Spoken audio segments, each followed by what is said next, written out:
Anak, anong nangyari sa labi mo? Tanong ni Daddy habang kumakain kami. Nakatulala lang ako habang hawak ang aking labi na nasugatan dahil sa tindi ng halik ni Professor Vance sa akin. He indeed kissed hard. He's so harsh. Akala ko prank lang yon. Ano na lang ang isasagot ko kay Daddy? Nakinagat ito ng mabangis na leon, kaya nasugatan? Grabing leon naman yon. Hanggang ngayon hindi ko pa rin nalimutan ang ginawa namin ni Prof. Vance. Nakakatroma. Wala lang to, Dad.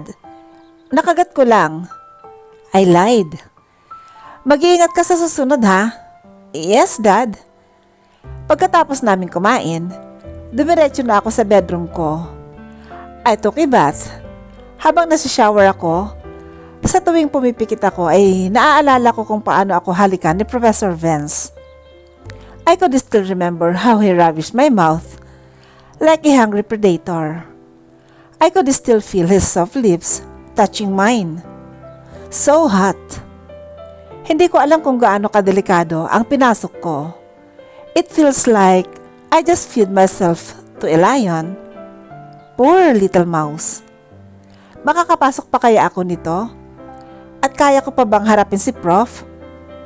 But despite of that, there's still part of me that likes his touch. I love how dominating he is. I still want him. But this time, there's no agenda anymore. Wala nang dare. Parang ngang ako pa ang nahulog sa bitag ko eh. I want him. Really. Nang sinabi ko sa mga kaibigan ko ang nangyari, para silang mga baliw. Sobrang tuwa nila. Tingnan mo ang labi mo, girl. Parang tinuka ng dino. Si Alicia na halos malapit nang gumulong papunta sa banyo sa kakatawa niya. Nakatunggan na rin kasi kami kaya love trip talaga. Hindi mo naman sinabi na halimaw palang humalik si Prof. Sana ako na ang pinanlaban nyo, sabi pa ni Alicia. Pati ako ay natatawa na rin sa itsura nila.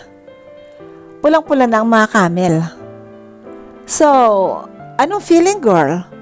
Janela asked with a teasing tone. Napahawak ako sa labi ko at ngumiti ng pagkatamis-tamis. Sabay-sabing, masakit pero I bit my lips and continued. Pero mas sure rep. At iyon nga, nakasali na rin ako sa tawanan nila. Ganito siguro kapag medyo lango ka na, buti na lang soundproof itong kwarto ni Alicia.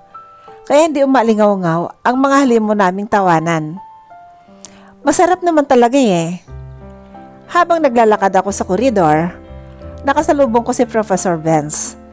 Para akong hindi mapakali, na hindi ko siya magawang tingnan sa mata dahil sa nangyari sa amin. Nagtaas ako ng tingin at napaiwas din ng magtama ang mga mata namin. Nakita kong naningkit ang kanyang mga mata at napakunot noo. Nang makita niyang medyo kinakabahan ako, sinubukan niyang lumapit sa akin. Lalo na tuloy ako nataranta. Tumakbo ako pabalik sa classroom namin. Shite, paano ba to? Tama, iiwasan ko siya hanggat kaya kong pigilan ang nararamdaman ko. Pumasok na siya sa classroom namin at talagang una niyang tiningnan ang pwesto ko. Hindi ko man lang siya magawang salubungin ng tingin. Tumingin na lang ako sa kesame at nakita ko pang nag-middle finger sa akin ang butiki. Ang sama na ugali. Sabi pa naman ng lola ko, angel daw yung mga butiki. Bakit nag-fuck you sign sa akin? Ewan. At habang nagkaklase si Professor Vance, para lang ako nakalutang sa ere. Walang pumapasok sa isip ko, kundi ang nangyari sa amin. Ang sarap kasi ng halik niya eh. Kailan kaya iyon mauulit? Nasa isip ko pa rin ang sinabi ni Professor Vance sa akin noong gabing hinatid niya ako pagkatapos ng tukaan namin sa court.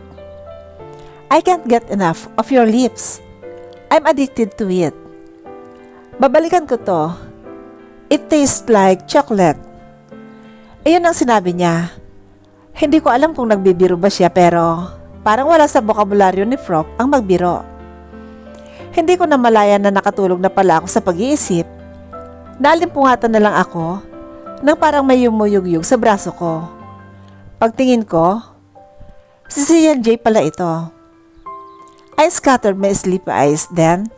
All of their attentions were on me. Anong nangyari?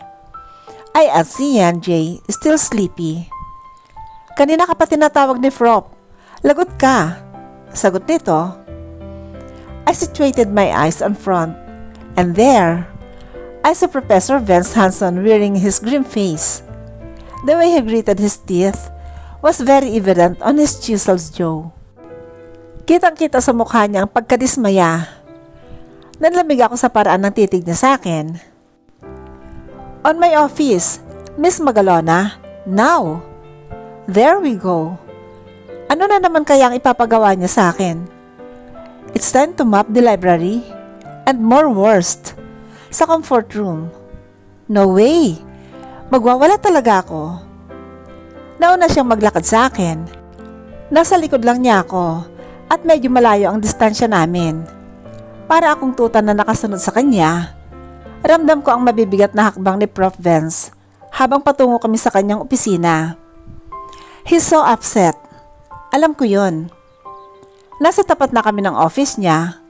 He went inside without minding me from behind. Para naman akong wala sa likod niya, he slammed the door so hard. Galit nga talaga siya. Nakatitig lang ako sa pintuan na pinasukan ni Prof. Vance. Hindi ko alam kung papasok ba ako o hindi. Pakiramdam ko, may masamang mangyayari. Well, this is it. Ayaw ko pa siyang lalong galitin. Bumuntong hininga ako before deciding to hold the doorknob. Angelica, welcome to the gate of hell, sabi ko sa sarili ko. At pinihit ko na nga ang doorknob, saka pumasok. Hindi pa ako tuluyang nakakapasok ay may humila na sa kamay ko at mabilis pa sa 4:00 itinulak niya ako sa likod ng pintuan. He pinned me at the back of the door. Hindi pa man napoproseso ng maayos ang action ni Professor Vance, ay hinalikan na niya ako. He was so wild while kissing me. He cupped both of cheeks to cross our lips even more. Noong una hindi pa ako gumaganti, pero kalaunan ay nalunod na ako sa mga halik niya. I don't know, but there's something about his kisses that made me addicted.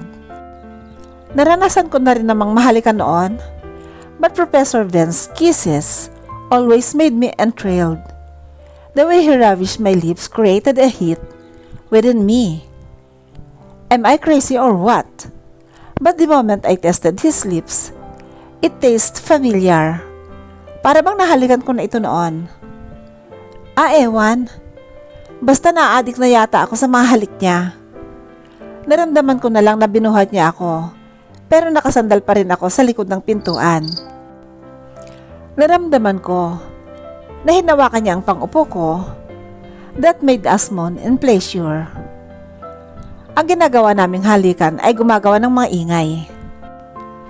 Hindi ko na rin mapigilan ang sarili ko. Para kaming sabik na sabik sa isa't isa. Why are you avoiding me? Hingal na tanong ni Professor sa kalagitnaan ng halikan namin. I could already feel his boner down there. I've done makeouts before with my flings and boyfriends. Therefore, I could say that they are under my spell since they always had the boner. Hindi ako sumagot at nagpatuloy lang sa paghalik na parang wala akong naririnig. Humigpit pa ang kapit ni Prof sa akin at bigla niyang idiniin ang katawan niya sa akin. Kaya ramdam na ramdam ko ang matigas na bagay na yon na nakadikit sa aking harapan.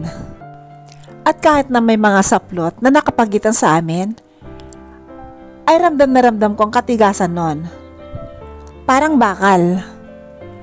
Pag ganitong bakal ang nilunok ni Darna, tingnan lang natin kung hindi siya mabilaukan. Answer me, Angelica. He whispered at my neck. I don't know. Hindi natapos ang sasabihin ko nang bigla niyang pinisil ang kaliwang dibdib ko. Medyo malaki itong mangga ko, kaya medyo masakit nung pinisil niya yon. Pero nandoon pa rin ang kiliti. You don't know? That's bullshit, Angelica. Pagkasabi niya nun, ay binitiwan niya ako at lumayo. Tumalikod siya sa akin, habang may bibigat ang paghinga.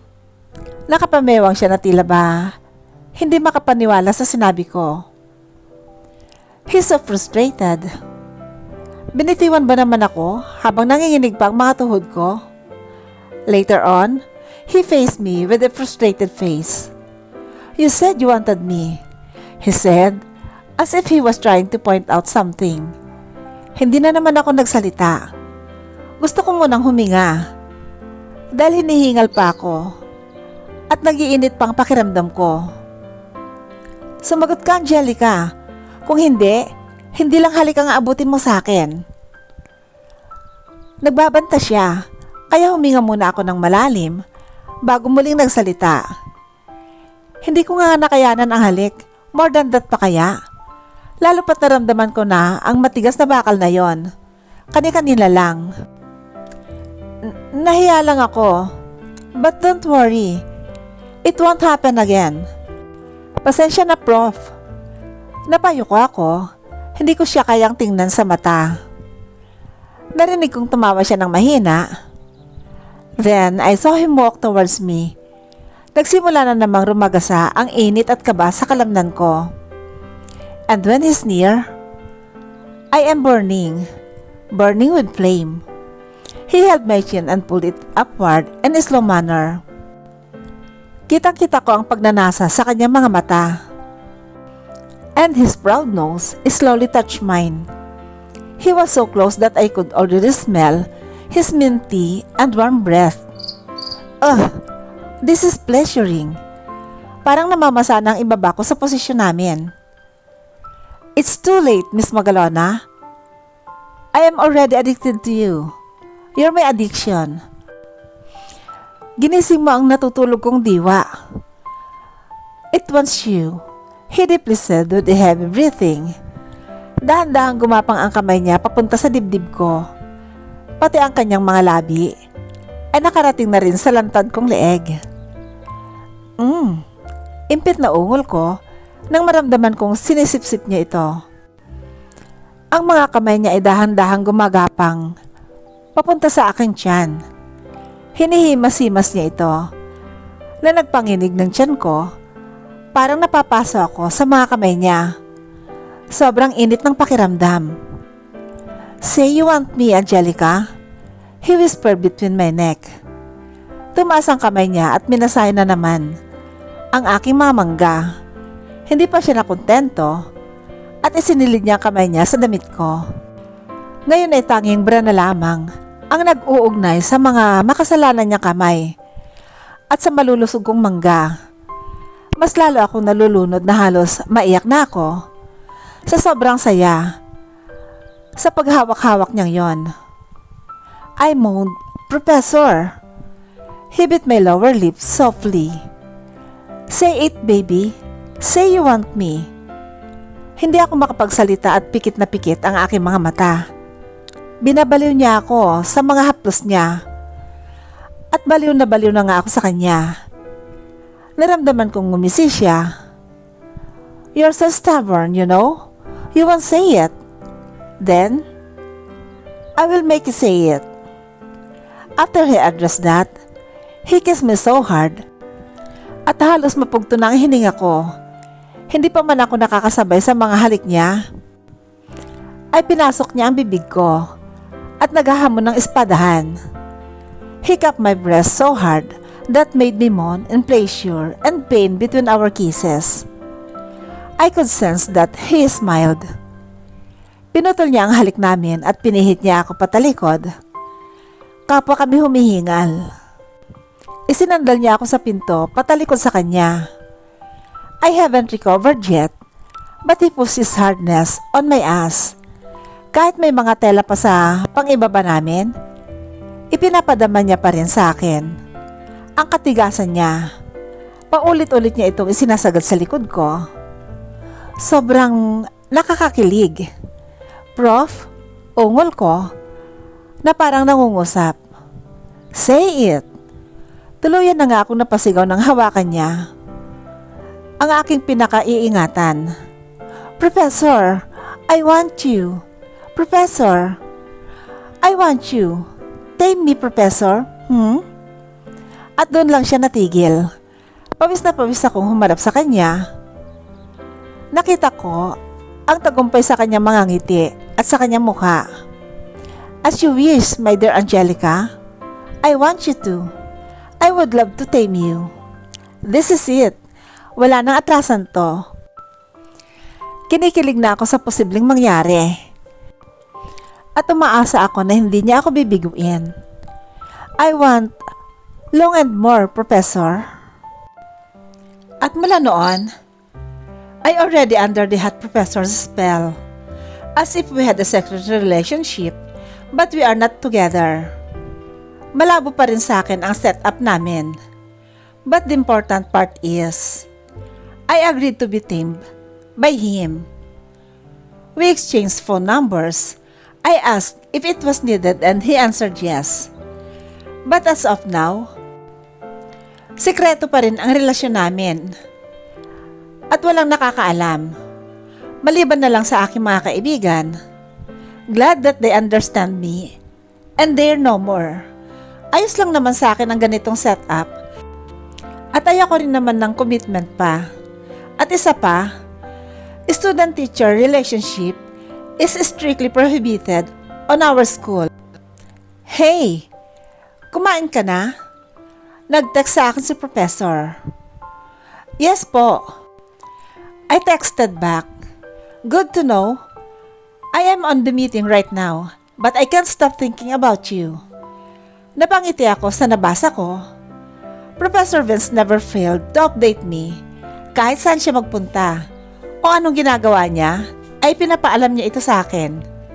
Hindi naman ako apps pero bakit ina-update ako? Nang dumating ang gabi, tumawag na ito sa akin through Skype. Hindi ko pa ito sinagot dahil katatapos ko lang maligo at nakatapis pa ako ng tuwalya. Lumapit ako sa aking MacBook para i-cancel ang tawag. Tapos pumunta na ako sa aking cabinet para magbihis. Nasa kama lang ang MacBook ko at open lang ito. Tinanggal ko na ang tuwalyang nakatakip sa akin at isinuot ko na ang undies ko. Oh shit! Muntik na akong mapatalon nang marinig ko ang boses na yon. Humarap ako na wala pa ring takip ang katawan ko. Nanlaki ang mga mata ko at malakas na napasigaw nang makita ko si Professor Vince na nakatingin sa akin. Nakahilig siya sa kanyang kama. Suot ang kanyang eyeglasses habang walang pantaas na suot. Kitang-kita ko ang puti ng kanyang dibdib at pormadong-pormado ito. Medyo madilim na sa paligid niya. Huwag niyang sabihin na answer ang napindit ko sa halip na decline. Napatakip ako sa bunganga ko.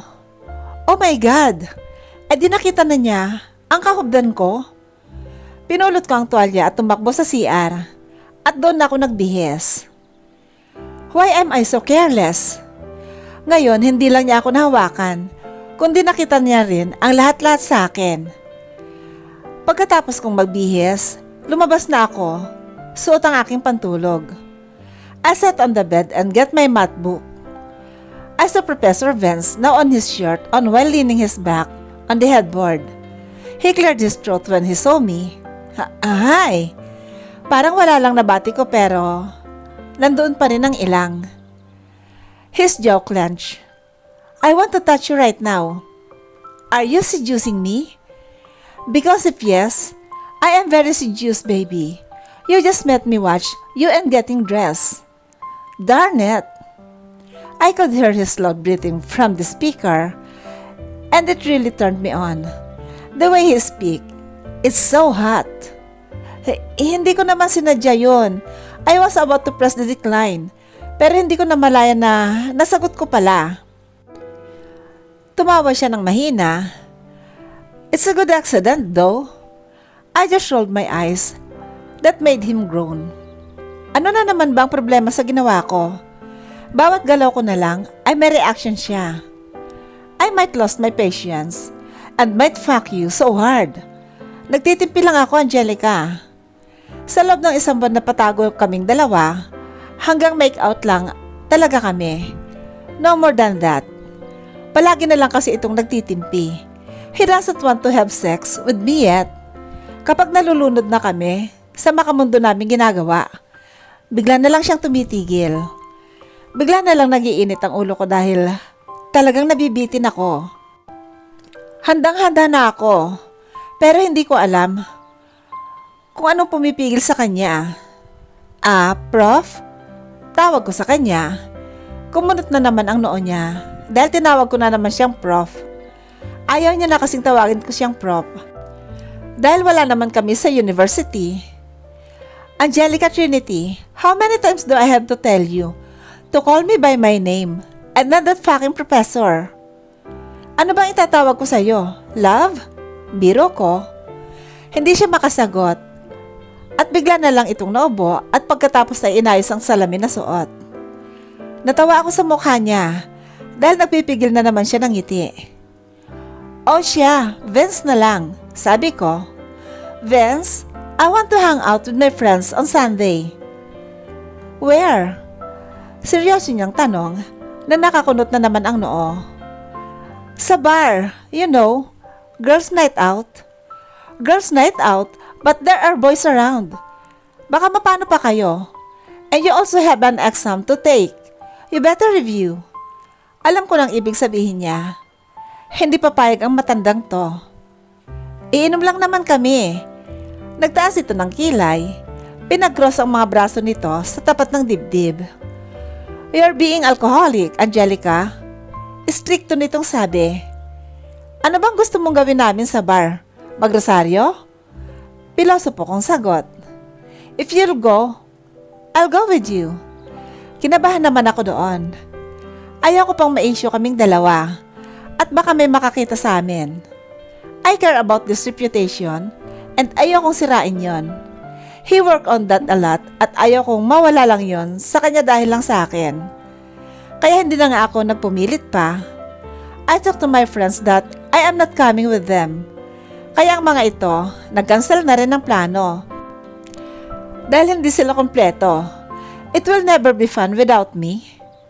And I'm kinda touched. That's my friends. Nasa cafeteria kami ng mga friends ko.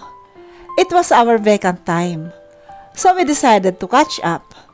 It was a tough semester of our lives. Since we are all graduating, sobrang dami na naming projects, presentations, and activities. Malapit na rin kaming mag-OJT. Inigihan ko talaga ang pag-aaral ko dahil ayoko mapahiya kay Professor Vince. Ayoko sabihin niya na may kafling siyang magandang bobo. I already do my task already. Pinagbubutihan ko talaga ang pagre-review whenever there's an exam. I even got passing scores and almost got it all perfect. Ganyan talaga siguro kapag inspired. I made myself better to deserve Professor Vince. Hindi ko alam kung saan ito kapupuntahan. Pero as long as I am with him, I want to be perfect. I change to become a better person for him. Simula noong maging kami, well, hindi naman talaga kami. Nagbago na ako. I noticed myself changing. Not just me, but the people around me also notice it. Even my own father. And I love it. For once, I made him happy. Kung noon ay sumasakit ang ulo niya dahil sa akin, ngayon ay wala na siyang ulo. Just kidding. I can see in his eyes that he's proud of me and what I am today. And I can't wait to make myself an engineer someday and work under our company. The company that gave me a bright life. Habang nagtatawanan kami, bigla na lang tumigil si Janela. Nakataas ang mga kilay na nakatingin sa likuran ko. Look who's here, she stated in a velonous tone, sabay nguso sa likod ko. And when I look at it, I felt greeted when I saw my Professor Benavista together with Professor Danilin. Professor Danilin was smiling all along while entering the cafeteria with Professor Vince beside him. Jealousy ran through my veins and wanted to kiss my Vince in front of the two men. Pero kung ako lang ang tatanungin, and without being biased, I could say that they would make a perfect couple. Bagay silang dalawa, kapamatangkad, at may sinisigaw ang aura nila. Professor Danilin has a well-carved body, and nice boobs and butt, a model-like waist, and she also has an angelic face. Napakaputi pa nito. All in all, she has a good posture. Pero akin yan. Habang papasok sila ng cafeteria, pinagbubulungan na sila ng mga estudyante dito. Dahil agaw pansin ang mga tindig nilang dalawa. They look so beautiful and handsome on their formal suit. Kung si Professor Vince ay heartthrob sa university na to, si Professor Danilin naman ang goddess of Kamson University. Pero kahit ako pa ang engkanto, maganda pa rin ako sa kanya. The students started to tease both of them. Tapos si Professor Danilin ay panay ang pagpapakyut nito na tila ba nagugustuhan nitong iasar ni Professor Vince sa kanya. They went to the counter area and ordered coffee. Tila hindi ako napansin ni Professor dahil tuwid lang itong naglakad habang hindi pinapansin ang tao sa paligid nila. Maya-maya ay nakita kong nagkasunod nilang kinuha ang kape nila na binili pero maya-maya ay bigla na lang itong ibinigay ni Professor Danilin kay Professor Vince ang kanyang kape. May sinabi siya rito pero hindi ko marinig kasi medyo malayo ang distansya namin sa kanila. Tinanggap naman ito ng magaling na Buenavista. Malihim na lang akong napamura nang bigla na lang hinawakan ni Professor Danilin ang nekta ni Professor Vince at inayos ito. Wow! How sweet! My friend Alicia murmured sarcastically. Oh, really? I couldn't believe that he let her do that. Akala ko ba kayo na? Pero bakit ganon? Dagdag pa ni Cyril. Nagtagis ang bagang ko at parang nag-aapoy na ako sa galit. I was completely breathing heavily. I crossed my arms while looking at their sweet scenario. Then I said, "Girls, tuloy ang clubbing tonight." Hindi ko na nakayanan ang nakikita ko, kaya tumalikod na ako at umalis sa lugar na yon. Tingnan lang natin Professor Vince Hanson Buenavista. Tingnan lang natin kung hindi ka mabaliw sa gagawin ko.